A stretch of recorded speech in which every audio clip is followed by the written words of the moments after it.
Assalamualaikum warahmatullahi wabarakatuh. Yang terhormat Ibu Fadila Yuning Tias MPD dan teman-teman semua kelas D yang saya banggakan. Di sini saya Radina Nur sebagai moderator dan juga saya tidak sendiri. Di sini ada Nadia Apriliani dan Lilis Dewi Sofia. Di sini kita akan membahas tentang disiplin diri, peraturan, penerapan, dan konsekuensi reward dan punishment, dan perkembangan perilaku profesional, prososial, dan antisosial. Dan juga kita akan membahas tentang eh, yang sudah tertera di sini yaitu disiplin diri, konsekuensi, perkembangan perilaku profesional, dan perkembangan perilaku antisosial. Untuk pematerian pertama yaitu saya sendiri. Baik, di sini ada disiplin. Disiplin berasal dari kata murid, yaitu seseorang yang mempelajari atau mengikuti seorang pemimpin. Menurut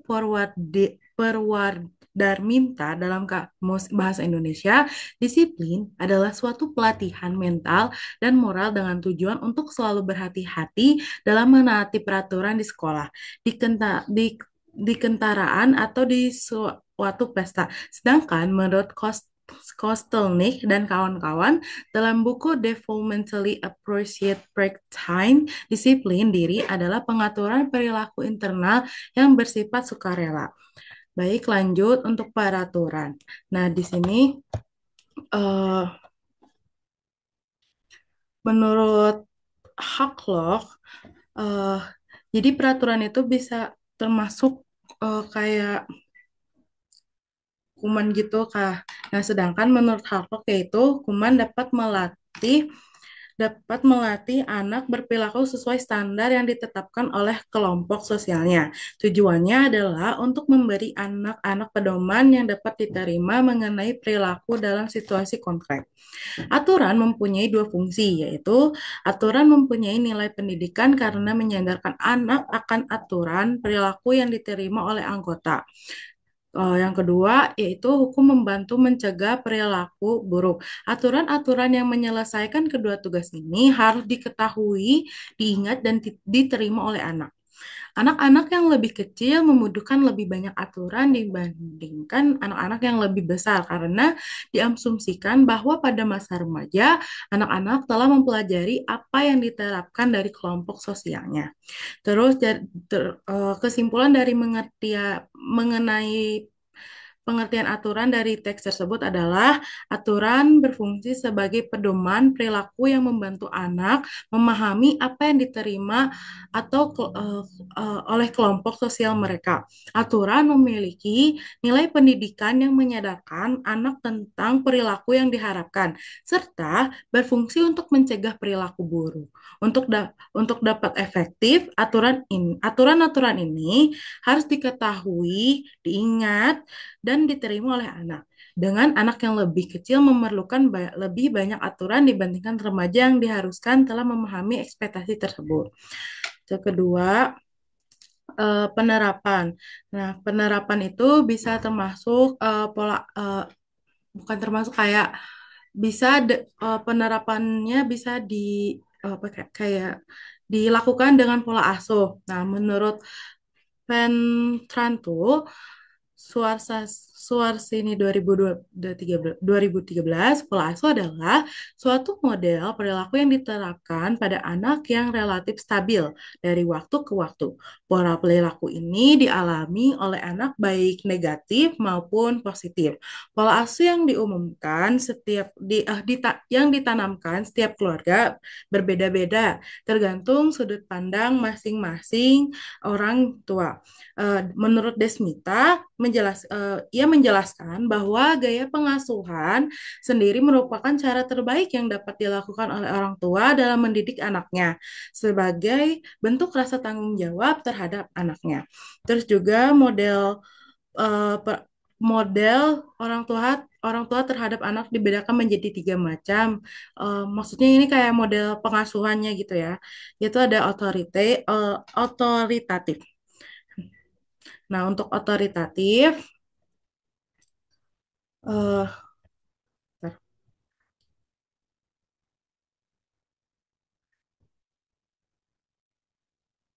untuk bukan otori untuk otoriter, maaf, pola asuh otoriter merupakan bentuk pola asuh yang menekankan pada pengawasan orang tua agar eh, anak patuh. Orang tua yang memiliki pola asuh otoriter adalah orang tua yang sedikit agresif, kasar, dan kaku, serta menetapkan berbagai aturan yang harus dipatuhi anaknya tanpa ingin mengetahui perasaannya. Orang tua akan menjadi emosional dan marah jika anak melakukan hal yang tidak diinginkan.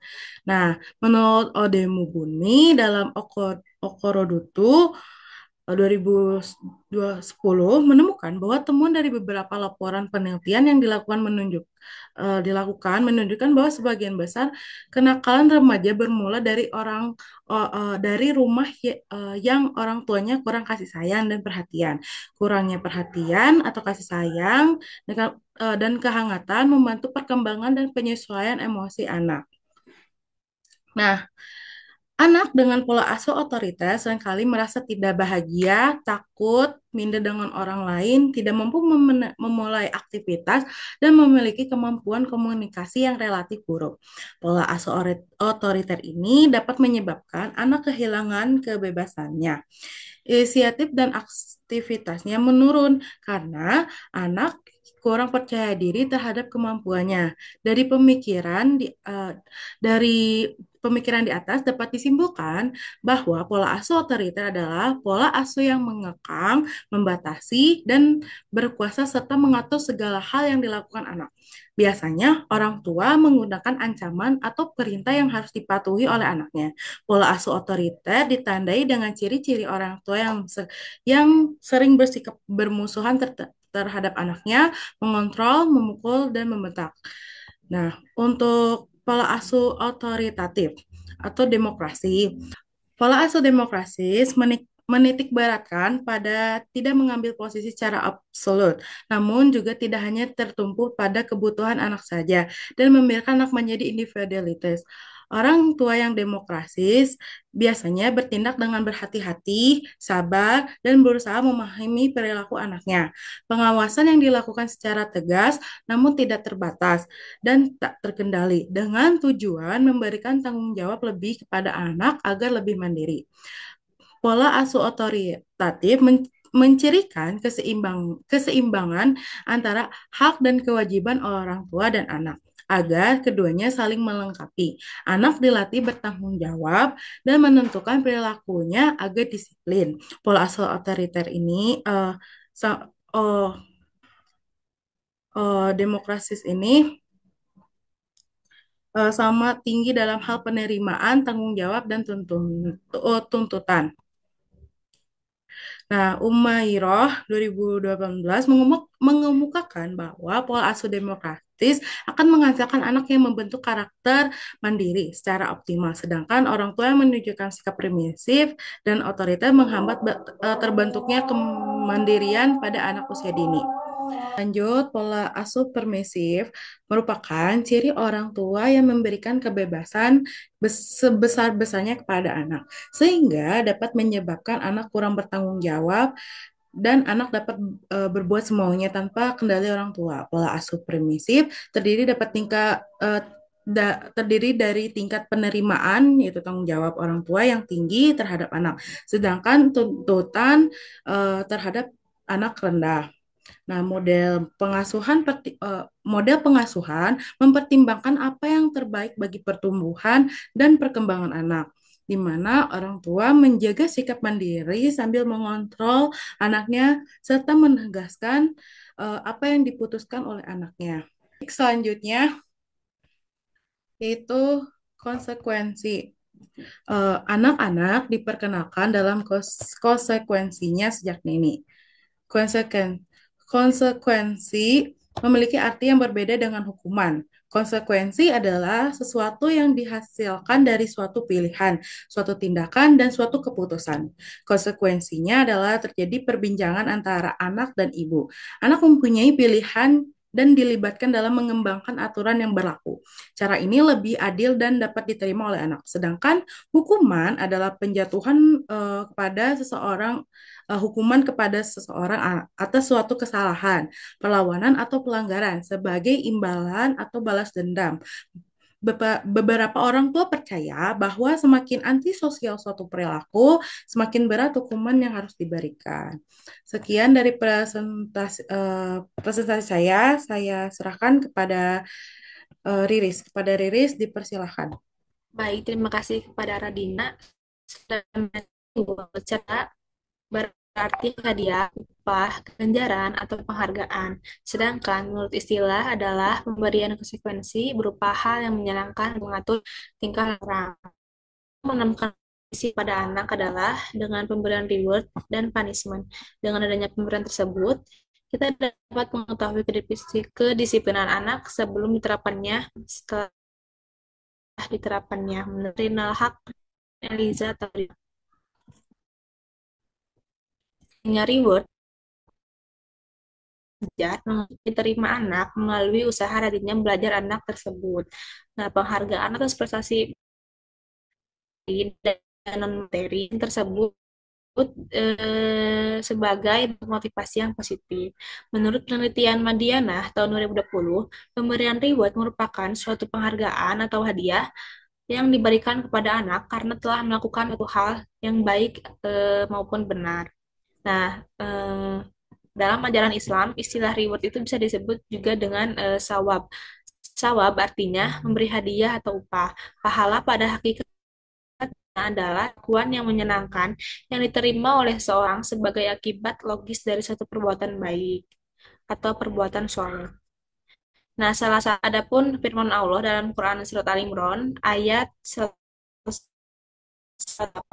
Allah memberitakan pahala di dunia, pahala yang baik di akhirat, dan Allah mencintai orang-orang yang berbuat kebaikan. Next.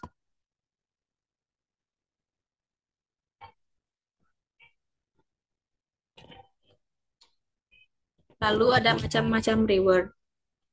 Yang pertama itu dalam bentuk gestur. Guru mengangguk sebagai tanda senang dan mengakui sikap atau tingkah laku siswa. Yang kedua itu dalam bentuk verbal.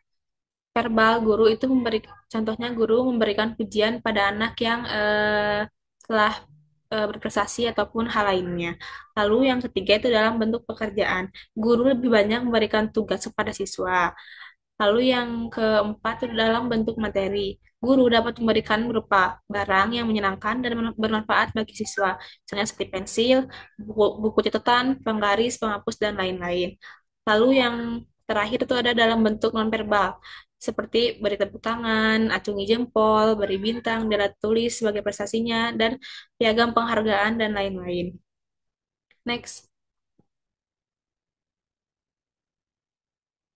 Lalu ada tujuan reward.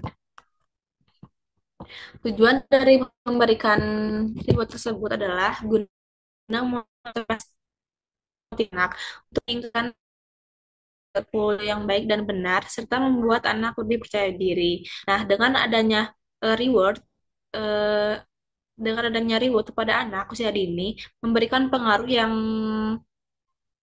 besar terhadap jiwa anak. Nah, di samping reward mempunyai keunggulan, reward juga memiliki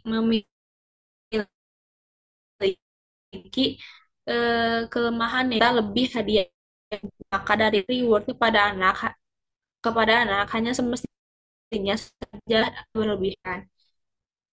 Nah, tujuan reward di dalam Al-Quran dijelaskan bahwa pemberian yang diberikan adalah untuk membalas pahala atas amal perbuatan orang beriman untuk menunaikan amal soleh guna menambah keimanan dan ketakwaannya pada Allah Subhanahu wa taala setiap mengulangi perbuatan baik dalam kehidupannya. Lalu ada fungsi reward. Fungsi reward menurut Maria J. Wanta yang pertama itu reward. and punishment mempunyai nilai pendidikan. Nah, penghargaan yang diberikan kepada anak tersebut menunjukkan bahwa perilakunya di sekolah maupun di rumah positif bagi anak. Nah, jika seorang anak menerima semacam imbalan, dia akan merasa puas dan akan mempertahankan, memperkuat, dan mengembangkan perilaku positif dan baik.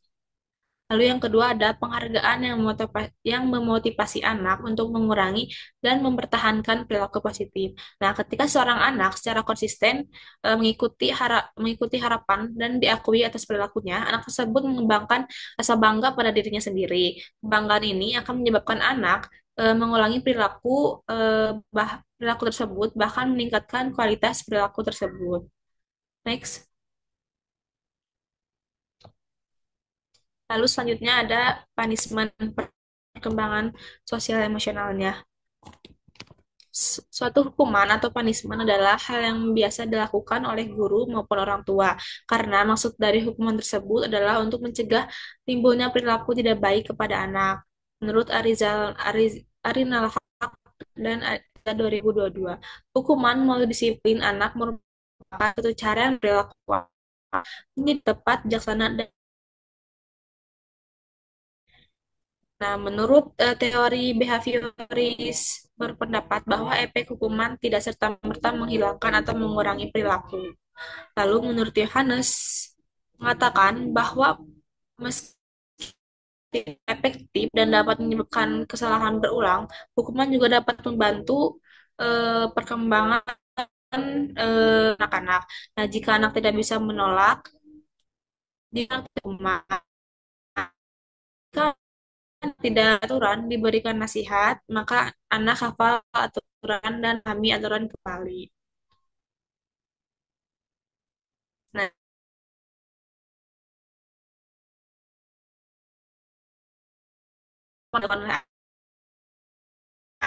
karena itu penting memberikan baik sebelumnya.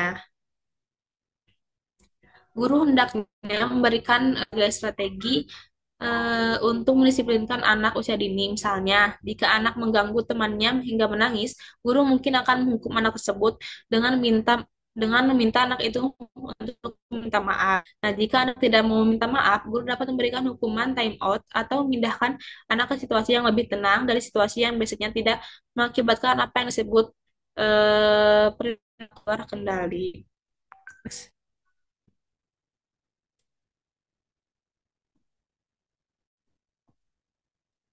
Boleh dilanjut.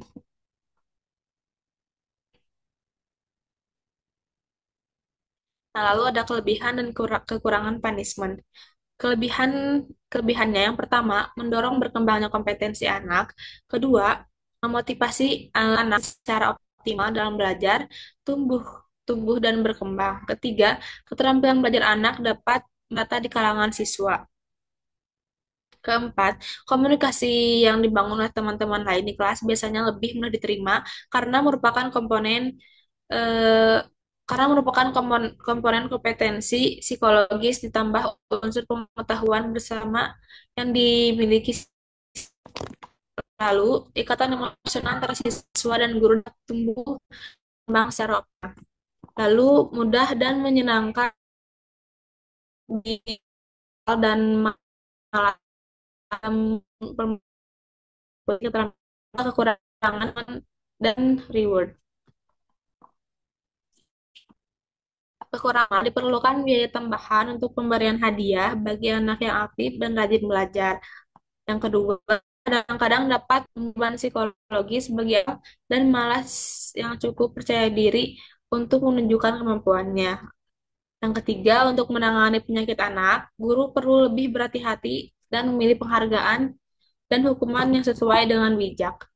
Lalu yang keempat, berfokus pada anak yang umumnya aktif, cerdas, dan komunikatif dibandingkan anak normalnya. Lalu yang terakhir, terkadang anak-anak belajar dengan bisa menjadi emosional secara sosial. Eh, Mungkin sekian penjelasan materi dari saya. Saya serahkan lagi kepada moderator. Baik, terima kasih kepada Riris telah menjelaskan presentasinya. Selanjutnya kepada Nadia Apriliani, dipersilahkan. Terima kasih kepada moderator. Di sini saya akan menjelaskan tentang perkembangan perilaku prososial. Nah, perilaku sosial atau sering disebut perilaku prososial merupakan suatu aktivitas yang berhubungan dengan orang lain. Kegiatan yang berhubungan dengan pihak lain yang membutuhkan sosialisasi dalam berperilaku dengan cara yang dapat diterima orang lain. Belajar memainkan peran sikap sosial yang dapat diterima serta sikap sosial yang sesuai diterima oleh orang lain. Nah, aku prososial merupakan sikap dan tindakan yang dilakukan seseorang yang dapat ditunjukkan dengan perilaku baik hati, suka menolong, murah hati, dan berbagi. Nah, pendapat Murianto dan kawan-kawan, perilaku prososial merupakan perilaku atau tindakan yang memberikan dampak positif terhadap orang lain. Dapat dikatakan bahwa perilaku prososial merupakan tindakan positif yang bermanfaat bagi individu dan orang lain yang bertujuan untuk memberikan kesejahteraan pada individu dan orang lain. Nah, perilaku sosial pada anak usia dini diarahkan pada perkembangan sosial yang baik seperti kerjasama, gotong royong, berbagi, simpati, empati, dan saling membutuhkan. Nah, oleh karena itu, tujuan perkembangan perilaku sosial pada anak usia dini adalah kemampuan berkomunikasi, kemampuan merasakan kesenangan, gembiraan, membina persahabatan, mempunyai etika yang baik. Lanjut. Nah, di sini ada faktor yang mempengaruhi perkembangan sosial anak usia dini. Yang pertama itu adalah faktor hereditas. Nah, faktor hereditas ini merupakan faktor turunan atau bawaan yang diberikan oleh orang tua kepada anaknya. Jadi, dapat dikatakan bahwa faktor hereditas merupakan pemberian biologis sejak lahir, pembawaan yang telah ada sejak lahir, yang menentukan tumbuh kembang anak di kemudian hari. Nah, lalu yang kedua terdapat faktor lingkungan. Nah, faktor lingkungan ini terdapat dari bisa dari keluarga, sekolah, dan masyarakat. Nah, keluarga. Faktor keluarga menjadi lingkungan yang pertama dan utama ya, pola asuh orang tua, sikap, kondisi keluarga, keadaan ekonomi, dan status sosial orang tua memberikan pengaruh. Lalu ada sekolah. Nah, sekolah merupakan lingkungan kedua bagi anak untuk dapat mengembangkan sikap sosialnya. Hubungan dengan guru maupun teman sebayanya dapat mempengaruhi perkembangan sosial anak. Selanjutnya, faktor lingkungan dari masyarakat. Nah, masyarakat terdapat budaya, kebiasaan, dan agama yang tentunya akan membawa pengaruh bagi perkembangan sosial anak. Nah, yang ketiga itu ada faktor umum. Nah, faktor umum ini merupakan gabungan dari faktor hereditas dan faktor lingkungan. Faktor umum yang dapat mempengaruhi perkembangan sosial pada anak adalah kematangan, inteligensi, jenis kelamin, status ekonomi, kondisi fisik, dan posisi anak dalam keluarga. Lalu selanjutnya,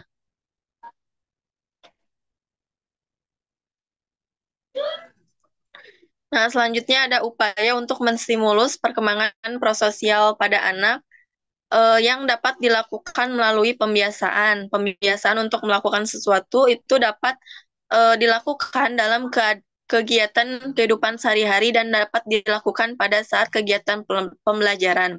Nah, kegiatan-kegiatan tersebut yaitu pembiasaan untuk berempati. Nah, pembiasaan untuk berempati ini dapat dilakukan dengan cara bercerita, seperti cerita anak, dongeng, atau kisah yang di dalamnya terdapat pesan moral. Lalu ada pembiasaan rasa tanggung jawab melalui mentaati aturan, misalkan aturan untuk mengikuti kegiatan dengan tertib, bermain dengan waktu yang sudah ditentukan, dan mengembalikan alat main pada tempatnya. Lalu yang ketiga ada pembiasaan untuk bekerja sama. Nah, pembiasaan untuk bekerja sama ini bisa melalui permainan. Nah, anak itu akan mampu berinteraksi dengan temannya serta mengenal bagian-bagian dari sosial. Lalu pembiasaan untuk tolong-menolong. Nah, atau membantu. Anak akan memiliki rasa simpati untuk menolong temannya yang sedang mengalami kesulitan. Lalu Ada yang kelewat ya, maaf. Yang keempat, pembiasaan untuk peduli. Nah, pembiasaan untuk peduli ini peduli terhadap lingkungan. Jadi, upaya ini dapat dilakukan dengan cara menjaga kebersihan lingkungan seperti membuang sampah pada tempatnya dan sebagainya. Lalu yang keenam itu ada pembiasaan menerima dan menghargai. eh, Pembiasaan menerima dan menghargai untuk menyayangi teman dilakukan dengan memberikan kasih sayang seperti sentuhan atau pelukan kepada teman. Dan yang terakhir adalah pembiasaan untuk berinfak. Nah, dengan berinfak ini dapat mengajarkan kepada anak untuk saling berbagi dan membantu sesuai dengan keteladanan Nabi Muhammad SAW. Lanjut, ada perkembangan perilaku antisosial. Nah, antisosial ini terdiri dari kata anti dan sosial. Anti yang berarti melawan atau bermusuhan, dan sosial yang berarti berhubungan dengan masyarakat. Nah, antisosial ini merupakan sikap yang bertentangan dengan kebiasaan sosial dan kepentingan umum. Ketidakmampuan anak dalam membuat mereka perilaku antisosial. Perilaku antisosial merupakan perilaku dari norma sosial baik pada keluarga, sekolah, masyarakat maupun hukum. Nah, perilaku antisosial ini dapat dibedakan menjadi dua jenis, yaitu perilaku antisosial yang tampak atau overt serta yang tidak tampak atau covert. Nah, perilaku antisosial yang tampak itu dapat berupa perilaku agresif, sedangkan perilaku antisosial yang tidak tampak itu dapat berupa perilaku yang non agresif serta perilaku yang melanggar peraturan dengan berbohong. Lanjut ya ke faktor penyebab perilaku antisosial. Nah, terdapat dua, yaitu ada faktor internal dan faktor eksternal. Nah, faktor internal itu faktor yang berasal dari dalam diri anak. Nah, di antaranya itu ada emosi dan inteligensi. Nah, anak yang mengalami keterbatasan intelektual akan kesulitan mengatur emosinya dan tidak dapat berkomunikasi secara efektif dalam situasi sosial. Nah, yang kedua, keadaan fisik dan mental anak. Seperti sakit, lelah, lapar, atau stres secara emosional, mereka seringkali kesulitan berpikir positif dan rentan untuk patuh terhadap aturan. Lalu yang ketiga, jenis kelamin. Nah, perbedaan jenis kelamin seringkali menyebabkan tingginya tingkat perilaku antisosial karena sebagian besar anak, terutama anak laki-laki, cenderung merasa lebih berkuasa. Lalu yang keempat ada umur ya. Perilakunya itu tidak sesuai dengan umur yang pada umumnya, seperti perilaku manja, cengeng, seperti anak kecil. Lalu kedudukan dalam berkeluarga. Nah, pola perilaku ini sering dipengaruhi oleh kedudukan anak dalam keluarga. Misalnya, anak pertama atau anak terakhir mungkin merasa lebih berkuasa atau cenderung menunjukkan perilaku sok berkuasa.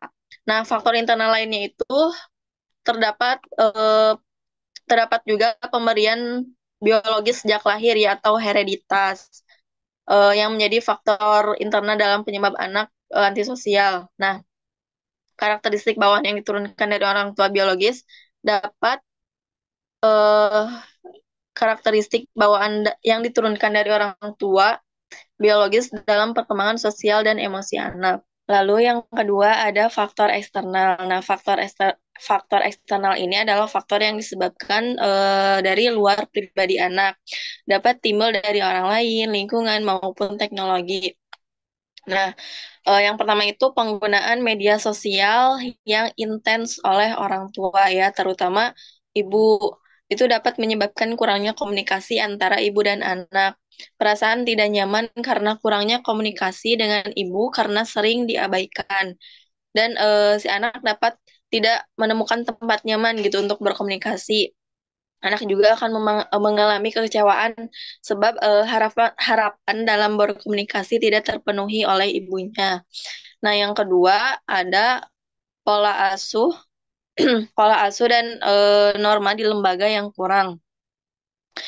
Pola asuh dan norma di lembaga yang kurang juga dapat mempengaruhi perilaku anak. Begitupun dengan pengaruh pergaulan yang negatif. Lalu yang ketiga ada pola asuh yang salah. Nah, pola asuh yang salah seperti menggunakan kekerasan ya atau kurangnya konsistensi dalam memberikan disiplin serta adanya konflik dalam keluarga dapat memicu perilaku antisosial pada anak.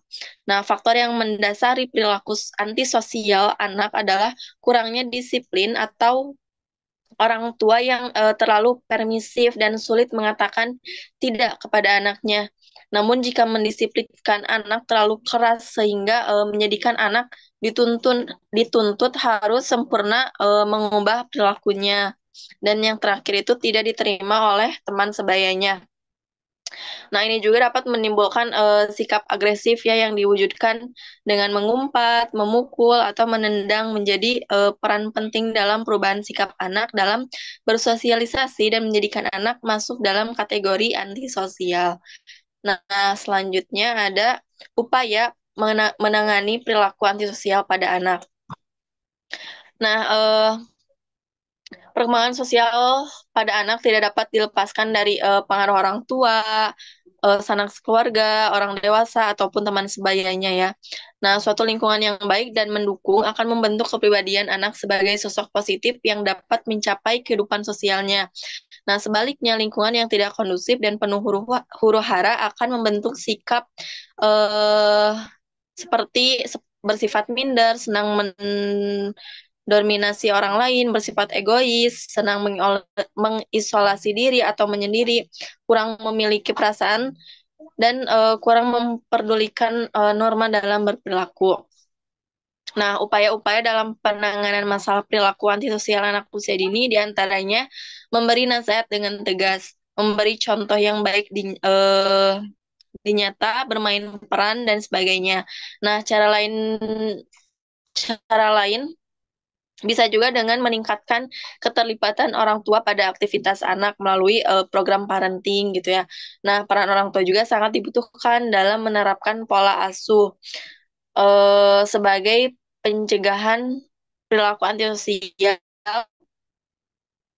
seperti pola asuh autoratif ya telah tadi dijelaskan itu dapat mencegah perilaku antisosial yang menciptakan aturan yang dikomunikasikan dengan cinta dan alasan yang jelas, serta cara penyampaiannya pun dapat diterima oleh anak.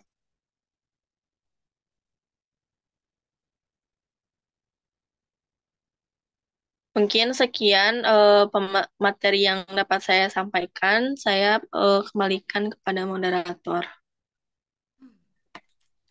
Baik, kepada Nadia, terima kasih banyak atas mempresentasikannya. Mungkin dari kelompok 6 segitu saja untuk mempresentasikan kedisiplinan. Kita dari kelompok 6 pamit undur diri. Wassalamualaikum warahmatullahi wabarakatuh.